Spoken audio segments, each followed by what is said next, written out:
नमस्कार, सुस्वागतम, वेलकम, अभिनंदन।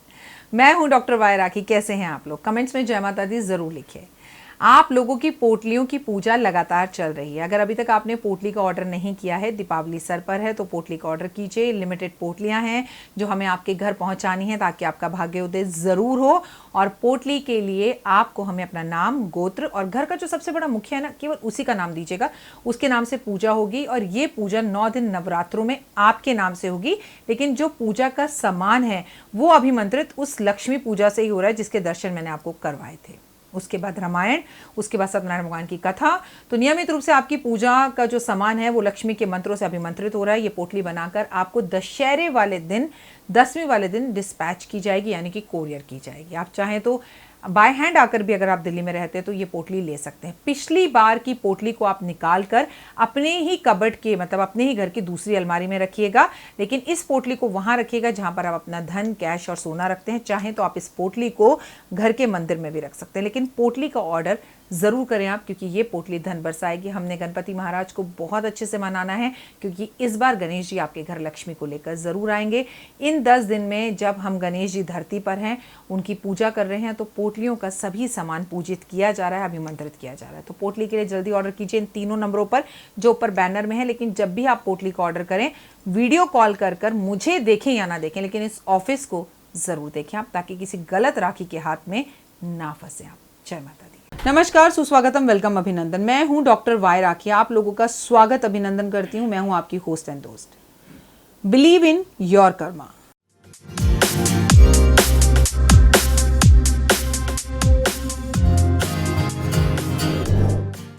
हाँ जी, आ गए आप। स्वागत है आपका। आज आपको बताना है कि हरी हरी दूबा घास क्यों बहुत ज्यादा पसंद है, बहुत ज्यादा पसंद है भगवान को। और गणपति महाराज 10 दिन के लिए धरती पर आए हुए हैं। अगर हमने उन्हें अपने घर के आसपास हरियाली, सावन के महीने में जो चारों तरफ घास ही घास हो रही है, वो भी अर्पण नहीं करी तो क्या अर्पण किया। लेकिन कुछ लोग ऐसे भगवान के भक्त होते हैं कि उन्होंने तो घास भी अपने घर के गमले में लगा रखी है कि हम पार्क से तोड़कर भी भगवान को घास अर्पण करेंगे तो इसका फल भी किसी और को लग जाएगा राखी जी। तो हम अपने घर के बाहर घास लगाते हैं। ऐसा मुझे किसी ने व्हाट्सएप पर कहा।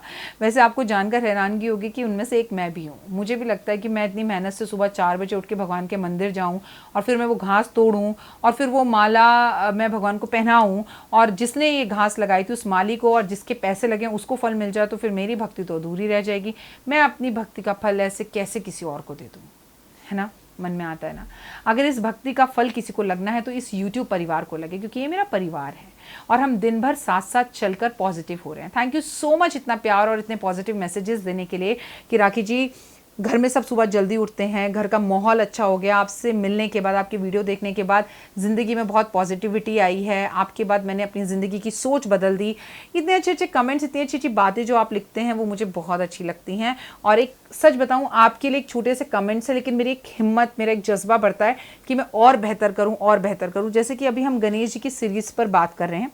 आज 15 अगस्त है, मेरा एकादशी का व्रत है और मैं आज शूट कर रही हूँ। हम सुबह 12 बजे से शूट कर रहे हैं और इस वक्त दोपहर के 3 बज रहे हैं जब मैं ये शूटिंग कर रही हूँ। और हम शूटिंग कर रहे हैं कि गणेश जी को घास अर्पण क्यों की जाती है, गणेश जी को घास क्यों पसंद है। गणेश जी को घास इसलिए पसंद है कि अनलासुर नाम का एक राक्षस था जो ऋषियों को खा जाया करता था। जहाँ भी ऋषि बैठते, तपस्या करते, घोर कुछ करते, वो राक्षस जाता और अपनी भूख को मिटाने के लिए उसे खा जाता। सभी ऋषि बेहद ज़्यादा परेशान थे और सभी ऋषि परेशान होकर शिव के पास गए और शिव जी से बोले कि हमें इस राक्षस से मुक्ति दिलाएं, ऐसे तो संसार जो है वो ऋषि मुक्त हो जाएगा, संसार में कोई ऋषि बचेंगे ही नहीं, अब हम क्या करें। शिव मुस्कुराए और बोले घबराओ मत, यही बात जाकर गणपति महाराज से कहो, गणेश उस राक्षस का वध करेगा और तुम्हें इस कष्ट से बचाएगा। अब सभी के सभी जो है गणेश जी के पास गए। गणेश जी ने क्या किया, उस राक्षस को जाकर एक हाथ से पकड़ा, वो गणपति महाराज हैं, और उन्होंने उस राक्षस को खा लिया। अब जब गणेश जी ने उस राक्षस को खा लिया तो उनके पेट में होने लग गई जलन। अब पार्वती माँ ने जब ये देखा तो वो तो बड़ी परेशान हुई कि मेरे बेटे को हो रही है तकलीफ और मेरा बेटा कष्ट में है, कोई कुछ खिलाए, कोई कुछ खिलाए, कोई कुछ खिलाए, कुछ ना हुआ। इतने में वहाँ कश्यप ऋषि खड़े थे। उन्होंने देखा कि गणेश जी परेशान है, वो फटाफट धरती पर आए, उन्होंने दूबा तोड़ी, यानी कि घास तोड़ी हरी हरी, जो हमारे आपके घर के आसपास पार्क में होती है, और वो गणेश जी को खिलाई। उसे खाते ही गणेश जी को आराम पड़ गया और जलन होनी बंद हो गई। उसी दिन से गणेश जी को घास अर्पण की जाती है। तो जब आप गणेश जी को घास अर्पण करते हैं तो उनके पेट की जलन को मिटाते हैं। औषधि यानी एक तरीके की दवाई आप उन्हें भेंट स्वरूप देते हैं जो उन्हें बेहद ज़्यादा पसंद है। उसी दिन से कश्यप ऋषि ने यह वरदान दिया कि जो भी गणेश जी को घास अर्पण करेगा, उनके कष्टों को दूर करेगा। गणेश जी चाहें या ना चाहें, उसके कष्ट और तकलीफ अपने आप ही खत्म हो जाएंगे। अरे आपका कोई दोस्त कष्ट या तकलीफ में होता है और आप उसके पास जाते हैं और आप उसको जाकर कहते हैं, अरे मैं हूं ना, तू घबरा मत, मैं सब सही हो जाएगा। अरे यार मैं तेरी पैसे से मदद नहीं कर सकता बट मैं हूं ना। हम ऐसा कहते हैं ना, हम कुछ नहीं कर सकते। जब हम सामने वाले को ये बोलते हैं ना, उसकी हिम्मत बढ़ जाती है, उसका हौसला बढ़ जाता है। गणेश जी को गणों का स्वामी कहा जाता है, मतलब जितने भी ये शिव जी के गण हैं उनके स्वामी हैं वो, और सभी गणों की वो रक्षा करते हैं। और जब भी आप देख लेना, कोई भी कथा उठाकर पढ़ लो, कभी भी कोई मुसीबत या तकलीफ में हुआ तो उसकी मदद करने के लिए अगर कोई वहाँ सबसे पहले पहुंचा तो वो गणेश जी थे। मज़े से खाते पीते, एकदम सॉफ्ट, एकदम नॉर्मल, एकदम काम। अरे वो भोलेनाथ के बेटे हैं, वो भोलेनाथ के ऐसे बेटे हैं कि शंकर भगवान 2 मिनट में मान जाते हैं। तो गणेश जी में भी अपने पिता के पूरे गुण हैं, वो बड़ी जल्दी मानते हैं। तो आइए गणेश जी को किस तरह से मनाएं और दूबा उन पर कैसे अर्पण करें, कैसे उनकी अपनी मनोकामना पूर्ण करवाएं, ये जानते हैं। 11 जोड़े आपने जो है ना दूबा के लेने, यानी घास के लेने। एक तिनका तोड़ा, एक तिनका तोड़ा, इनको आपस में जोड़ लिया, ये हो गया एक जोड़ा। ऐसे आप 11 जोड़े बना लीजिए और गणेश महाराज पर पूरे 10 दिन तक अर्पण करिए। और अर्पण करते वक्त हर बार अपनी मन्नत जरूर बोलिए और मंत्र बोलिए, ओम गण गणपते नमः, ओम गण गणपते नमः, ओम गण गणपते नमः। अब वो आप अपने घर में जो गणेश जी स्थापित कर रखे हैं उन्हें भी अर्पण कर सकते हैं, आपके घर में जो लक्ष्मी गणेश रखे हैं उन्हें भी अर्पण कर सकते हैं, शिवलिंग के पास जो गणेश जी हैं उन्हें भी अर्पण कर सकते हैं, ये आपके ऊपर है। लेकिन अर्पण जरूर कीजिए। 10 दिन में 10 दिन लगातार करना चाहें तो बहुत अच्छी बात, लेकिन अगर आप एक दिन भी अर्पण करें, खासकर उनके बर्थडे वाले दिन 22 अगस्त को, it is more than enough. दूबा हमेशा जोड़े में चढ़ाई जाती है, खाली दूबा गणपति महाराज पर ना चढ़ाएं आप। गणेश जी को दूबा से प्यारा संसार में कुछ भी नहीं है। नंबर 1 है दूबा, क्योंकि वो उनके पेट की जलन को दूर करती है और वो आशीर्वाद से युक्त है।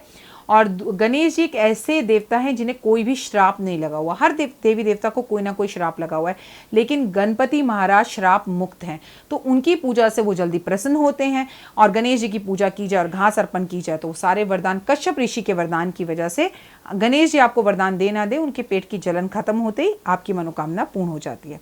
ग्रह कलेश खत्म करने हो तो भी आपको गणपति महाराज को निश्चित रूप से दूबा या घास अर्पण करनी चाहिए, वो भी 8 जोड़ी। मन की शांति अगर आपको चाहिए, बस डिप्रेशन में है, समझ नहीं आ रहा, मन उदास या परेशान है, किसी की याद आ रही है, तकलीफ हो रही है, तो 2 जोड़ी अर्पण करनी चाहिए। विद्या अगर आपको प्राप्त करनी है तो आपको 3 जोड़ी अर्पण करनी चाहिए दूबा घास की, लेकिन वो हर 10 दिन तक लगातार, जब तक वो धरती पर हैं और भक्तों के कष्टों को मिटाने आए हैं, तो बहुत अच्छा है कि आप 10 दिन करें। अगर आप 10 दिन ना कर सकें तो कम से कम 1 दिन जरूर करें। अगर आपको यश चाहिए, नेम और फेम चाहिए और वो नहीं मिल रहा आपको, तो आपको 6 दिन तक लगातार 6 जोड़े बनाकर गणपति महाराज को दूबा और घास के अर्पण करने चाहिए। इससे गणेश की विशेष कृपा आप पर बनी रहती है। अगर आप बीमार हैं और आपको बीमारी से बचना है तो आपको गणपति महाराज को 11 जोड़े अर्पण करने चाहिए ताकि आपको बीमारी ना हो और कष्ट दूर हो। अगर आप पे बहुत ज़्यादा कर्जा चढ़ रहा है और आपको कर्जे से मुक्ति चाहिए और समझ नहीं आ रहा ये कर्जा कैसे उतरेगा, कई बार आप ये तक सोच चुके हैं अब ये कर्जा नहीं उतर पाएगा, मुझे सुसाइड कर लेना चाहिए, इस तरह के भी आप पे अगर मन में ख्याल आ रहे हैं तो इन ख्यालों को तुरंत निकालिए और एक बार 10 दिन तक गणेश जी की पूजा अर्चना आराधना कर कर देखिए। अगर आपके कर्ज ना उतरने शुरू हो जाएं तो आप मुझे कॉल करिएगा। दुबा के साथ साथ 2 दुबा ली, जोड़ा बनाया उनका, और उसके साथ थोड़ा सा सिंदूर उनको अर्पण करा, वो भी ऑरेंज कलर का सिंदूर जो हम हनुमान जी को अर्पण करते हैं, तो निश्चित ही आप महसूस करेंगे कि आपका कर्जा उतर रहा है। दुबा के साथ अगर इत्र अर्पण करेंगे आप तो आपको सरकारी नौकरी जल्दी मिलेगी, या आप जिस नौकरी में हैं उस नौकरी में आपको नेम फेम और यश मिलेगा, इंक्रीमेंट या प्रमोशन मिलेगा। दुबा के साथ लड्डू अर्पण करने से आपके मकान बनेंगे, आपका घर बनेगा, अपना खुद का आशियाना बनेगा। दुबा के साथ हरी इलायची अर्पण करने से विद्या मिलेगी, बुद्धि मिलेगी, कॉम्पिटिशन्स में बैठने वाले हैं जो 4 अक्टूबर को आप लोगों के एग्जाम हैं, वो अच्छा होगा। वो मतलब अर्पण करके लड्डू गरीबों में बांट दो, ज़रूरतमंदों में बांट दो, ठीक है, और किसी व्यक्ति को दे दो, खुद भी खाओ, और इलायची भी ज़रूरतमंदों में बांट दो। और जिसको ज़रूरत है, जो बच्चे बाहर बैठे रहते हैं मंदिर के, उन्हें खाने पीने को नहीं मिलता है या भूख की कोई कमी है, जिन्हें सच में ज़रूरत है, गरीब कहना गलत शब्द होगा, ज़रूरतमंदों को बांटो। और इलायची बच्चे लाकर एक डब्बी में रखें और जब भी पढ़ने बैठें वो इलायची जो भगवान को अर्पण करिए, उसके बाद उस इलायची को खा खा कर पढ़ो, तो आपको विद्या की प्राप्ति होगी। अगर आपको लॉटरी निकालनी है कि हम ना लंदन, ऑस्ट्रेलिया, अमेरिका, फ्री में रहते हैं, भाई हमारे यहाँ लॉटरी सिस्टम है और हमारी लॉटरी लग जाए, तो आपको हरी हरी घास के साथ कच्चा दूध गणेश जी को अर्पण करना चाहिए। ऐसा करने से आपकी लॉटरी लगने के चांसेस बहुत ज़्यादा है। अगर आपको व्यापार में बहुत धन और इस बार दिवाली पर बहुत ज़बरदस्त वाला लाभ चाहिए, तो आपको गणेश जी को दुबा के साथ साथ क्या करना चाहिए, चांदी का एक चकोर अर्पण करना चाहिए। इससे आपका व्यापार बहुत अच्छा चलेगा। लेकिन अगर आपको चाहिए कि मेरी कोई ऐसी मनोकामना है जो राखी जी मैं आपके साथ शेयर नहीं कर सकता, कई बार कई गुप्त तरीके की प्रॉब्लम्स और परेशानियां होती हैं, तो आप दुबा के साथ केसर की एक छोटी सी डब्बी गणेश जी को अर्पण करें। गणेश जी महाराज जी से अपनी मन्नत बोलें, आपकी मन्नत निश्चित रूप से पूरी होगी और गणेश की कृपा आप पर बनी रहेगी। गणेश जी की कृपा आप पर सदैव बनी रहे, इसके लिए याद रखिए कि पूरे इन 10 दिन में केवल एक बार गणेश जी को नारियल अर्पण करें और नारियल पर आप मोली और रोली जरूर लगाएं, यानी कि लाल टीका और लाल धागा बांधे जरूर। गणेश जी महाराज को 11 1 रुपए के सिक्के अर्पण करें कि भगवान इसे ही आप समक्ष लड्डू, मालपोहा और मोदक और घास और दूबा और कपड़े और चांदी और सोना समझें। मैं इतने ही पैसे आपको अर्पण कर सकता हूँ। आपसे निवेदन है, इस बार लक्ष्मी जी को लेकर मेरे घर ज़रूर आइएगा और मेरे घर में स्थिर रूप से लक्ष्मी जी के साथ रहिएगा। आपका इंतज़ार रहेगा और घंटी बजाकर वापस आ जाइए। 10 दिन भगवान जी हमारे साथ रहेंगे। 10 दिन के अंदर क्या फ़र्क पड़ता है अगर आपने 11 सिक्के हर रोज़ गणेश जी को अर्पण कर दिए और उसके बाद 11 करोड़ 11 अरब भगवान आपको दें, क्योंकि कलयुग के अंदर निश्चित है जो दोगे वही आपको मिलेगा। तो आप दान पुण्य करते रहें, ज़रूरतमंदों को भोजन कराते रहें, माता पिता की सेवा करते रहें, माता पिता की दुआओं में रहें, माता पिता आपसे खुश रहें, आप अच्छे कर्म करें, लोगों को कॉम्प्लीमेंट दें।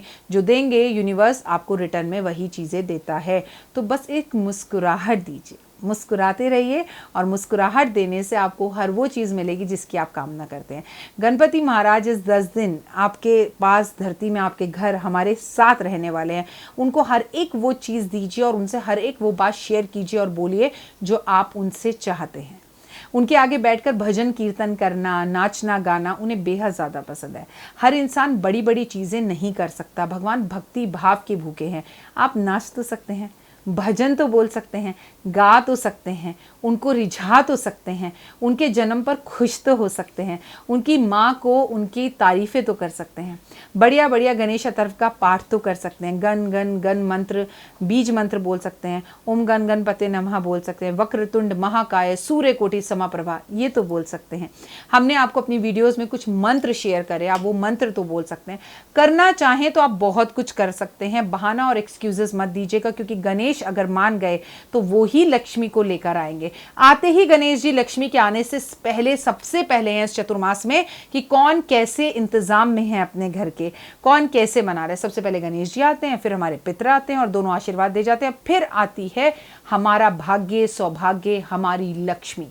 उसने हमें क्या देना है क्या नहीं देना वो लक्ष्मी डिसाइड करती है। तो अब आपके ऊपर है कि आपको लक्ष्मी कितनी चाहिए, कम चाहिए, ज़्यादा चाहिए भी कि नहीं चाहिए। और अपनी लक्ष्मी जो इस बार दीपावली पर आपके घर आने वाली है वो विघ्नों के साथ आए कि बिना विघ्नों के आए, इसके लिए आप उनके सबसे बड़े मैसेंजर, उनके बेटे को बहुत प्रसन्न कर कर भेजो कि जब वो ऊपर जाएं और उनसे लक्ष्मी जी पूछें कि बेटा क्या हुआ, किसने तेरा ज़्यादा अच्छा किया। ये नहीं कि भगवान को आपसे लड्डू भोग चाहिए तो भगवान खुश होंगे। इंसानियत चाहिए भगवान को, आपने माँ बाप की सेवा चाहिए, उनके प्रति आदर चाहिए। आप भगवान चाहते किसी बेजुबान के साथ कुछ ना हो, जैसा अभी पीछे हाथी के साथ हुआ कि आपको पता है कि कैसे उसके मुंह में बम डाल दिया गया फल के साथ। अब ये घटनाएं ना दोबारा नहीं होनी चाहिए। वैसे महाराष्ट्र के अंदर बड़ी धूमधाम से बनाए जाने वाला ये त्योहार, आपको पता है कि वहाँ पर कितने बड़े बड़े गणपति सजते हैं, कितने कितने किलो सोना चढ़ते हैं। लेकिन ये दुर्भाग्य की बात है, ये भगवान हमसे पता नहीं किस बात पर रूठ गए हैं कि इस बार महाराष्ट्र के अंदर ये गणपति का उत्सव नहीं हो रहा। अगर आपको किसी भी रीज़न से गणपति की मूर्तियां या तस्वीरें नहीं मिल पा रही हैं, या आप गणपति को अपने घर में स्थापित नहीं कर पा रहे हैं, तो केवल सुपारी को गणपति मानकर भी उसकी पूजा की जा सकती है। केवल नारियल को भी गणपति मानकर उसकी पूजा की जा सकती है। जब लाल बाग का गणपति इस बार अपने दर्शन दिखाने हमें नहीं आ रहा, तो आओ परमपिता परमात्मा से इस बार माफ़ी मांग लेते हैं कि क्यों आप हमसे रूठ गए, क्यों रूठे रूठे से लगते हो। पिछले नवरात्रे से अगले नवरात्रे आने वाले हैं। हे प्रभु, ऐसा क्या हो गया, ना गणपति आए, ना माँ आई, ना हम अच्छे से कोई चीज़ें कर पाए। तो this is the right time. आपको पता है, लाल बाग के गणपति के दर्शन मतलब जीवन में जिसको एक बार हो गए, मेरे को नहीं लगता उसके जीवन में फिर कभी भी कोई प्रॉब्लम आती है। लाल बाग के गणपति महाराज के लिए तो कहते हैं कि इतने से व्यक्ति लेकर और इतने बड़े व्यक्ति तक, श्री अमिताभ बच्चन जी तक उनके दर्शनों को जाते हैं। और आप और मैं भी हर बार उनके दर्शन करते हैं, टीवी के माध्यम से करें या मुंबई जाकर करें। लेकिन इस बार उनके दर्शन आपको नहीं हो पाएंगे। और हो सकता है कि लाल बाग के गणपति बैठे, लेकिन लोगों के लिए ओपन ना हो वो जगह।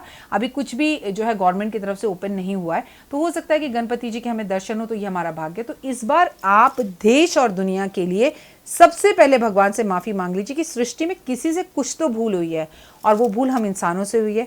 तो गणपति महाराज, हम तो अपने YouTube परिवार की तरफ से आपसे माफ़ी मांगते हैं, हमें माफ़ कर दीजिए, कान पकड़कर माफ़ कर दीजिए, हाथ जोड़कर माफ़ कर दीजिए। लेकिन अब सुख शांति समृद्धि लाइए, सबका भला कीजिए, और सबसे पहली शुरुआत इस YouTube परिवार की तरफ से कीजिए, क्योंकि ये परिवार हर रोज़ आपकी माँ की जय करता है, यानी जय माता दी लिखता है। तो फिलहाल मुझे दीजिए इजाज़त। अपना और अपनों का ध्यान रखिएगा, खुश रहें, मस्त रहें। और गणपति महाराज इस बार लक्ष्मी को लेकर आपके घर ज़रूर आए, ज़रूर आए, धन बरसे छप्पर फाड़ कर। अगर अभी तक आपने पोटली का ऑर्डर नहीं किया है, तो जल्द से जल्द पोटली का ऑर्डर कीजिए और अपना सौभाग्य अपने घर बुलाइए। जय माता दी।